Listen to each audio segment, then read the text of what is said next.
Hi everybody, my name is Ian Ruhala. I'm from the band HALA, and I'm 19 years old. And my band is called HALA because it's the last 4 letters of my last name. Quietly reminded. I began recording under the name of HALA like June, July-ish of 2014, and I was really trying to take a page out of some of my favorite singer-songwriters at the time, like Ty Segall, M. Ward, Mac DeMarco, people who, it wasn't singer-songwriter in the sense that it was ballads and stuff like that. It was kind of just they were doing it all by themselves, recording everything and playing their instruments on, some of their tracks, and I thought that was really neat, and I wanted to give it a try by myself. My previous band had broken up, and I was kind of, in a funk, and I wasn't really playing much music. And I broke up with my girlfriend at the time, and I was really just kind of bummed out, and I started recording. I did the first HALA EP, which is extremely lo-fi. At that time, I just had a USB to 1/4 inch, and I would plug it into an Ibanez tube screamer, and I would have a 1/4 inch to mic out, and that's how I would mic the drums. I would have one mic on the drum set, and it was extremely lo-fi. I stepped up my game a little more after that. I got a mixer, I guess, and an interface or whatever, and I started recording seniors my senior year of high school, and that was the first thing that I was kind of proud about, because songs I think are pretty good on that, and how I recorded it was a little more upscale, and I had a lot of fun doing that, and I put those on YouTube, and I don't know, I guess it was the magic of the internet, because I think now they're both sitting at around 30,000 views, and that's nuts to me. It's nuts to me. I signed to Balaclava Records February something of last year, and Fernando and Rafael at the label, they reached out to me, and they were like, "Hey, we're from Sao Paulo, and we really like your music, and we'd like to, maybe have you come out and do some shows, do a festival down here, and, release your new stuff with us." And that was before Young Alumni had come out, and at first I was kind of oh, well, thanks so much for reaching out. I'm glad you like the music, and I didn't know, I wasn't very confident, or that it was, maybe not a scam or something. I was a little fearful, but I decided, my gut told me to say yes, and signed with them, put out Young Alumni, and last August we went and did a tour in Brazil. It was a couple of weeks, and it was crazy. It was too much fun.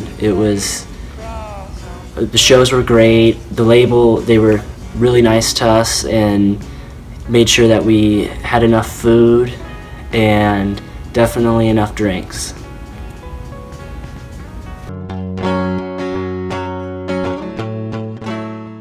My new album called Spoonfed, which comes out on May 13th, I definitely think I recorded it differently than any piece prior to it.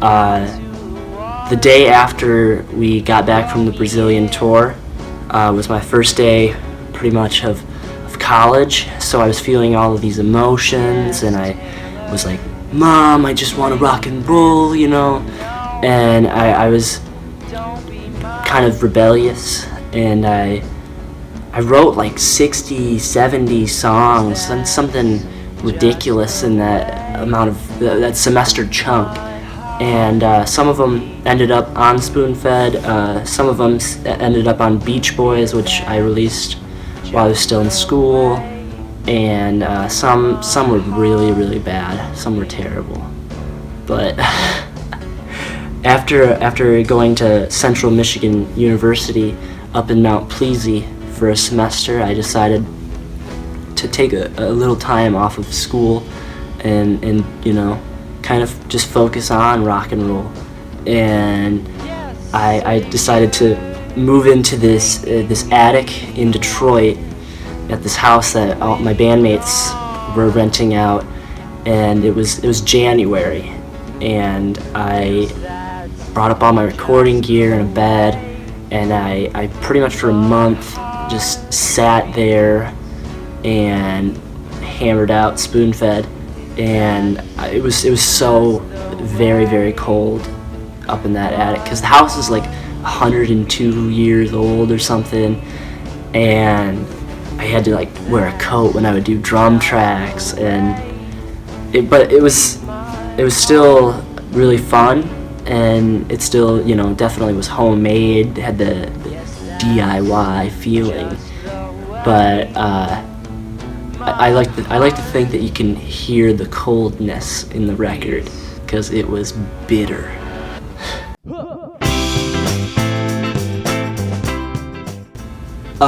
My plans for the future, I'd love to tour some more. We've got some stuff lined up for the summertime. I think we're gonna do Brazil again for sure. I definitely would love to go to France. Love to get that opportunity somewhere down the line.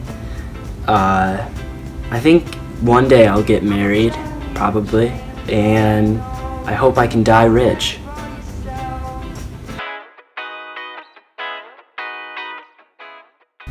We were asked to do this grad party last year for my buddy Rossi.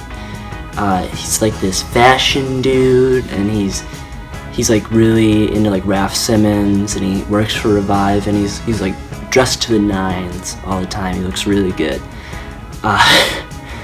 And we were asked to play his grad party, and we show up there, and they had this like outside tent stage thing set up. It was pretty nice looking, and first band played, and they were like this classic rock like cover band kind of deal, and they played for like an hour and a half, and it was like so long, and you know, we were having a couple of drinks before we were playing, and you know, towards the end we were kind of like, you know, like, hey, you know, we still have to play too, you know, it'd be nice to, you know, it's getting close to our bedtime, and we had like 5, 6 something tall boys before we went and played, and we never try to drink like anywhere near that amount before we play, and we get on stage, and like the place is packed with all these kids, and it was so much fun, and we were like rolling around, and it was JJ like snapped a mic stand in half, so this girl had to like hold the end piece of this mic stand so I could sing into it for the rest of the set. It was nuts, and the craziest part was the power went out at this place, and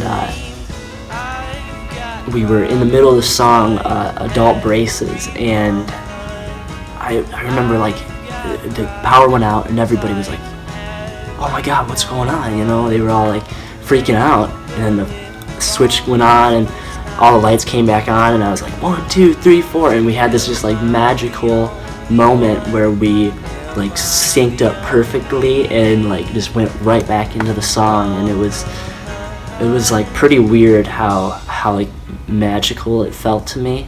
I don't know if it felt like that to everybody else, but it was a pretty great experience for me. And then afterwards they had like DJs and rappers come out, and it was like a rave almost. It was like the craziest party I've ever been to.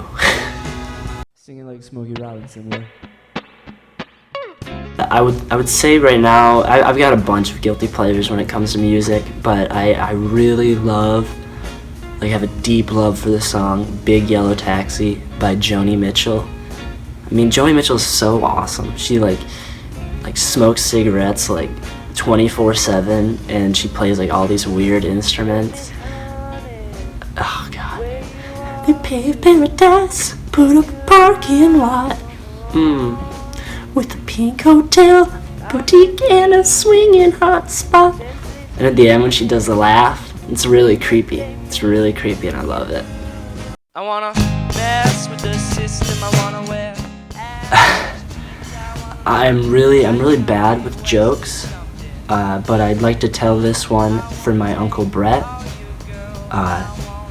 Two penguins are in a bathtub, and one says to the other, "Can you pass the soap?" And the other penguin says, "What do I look like? A radio?"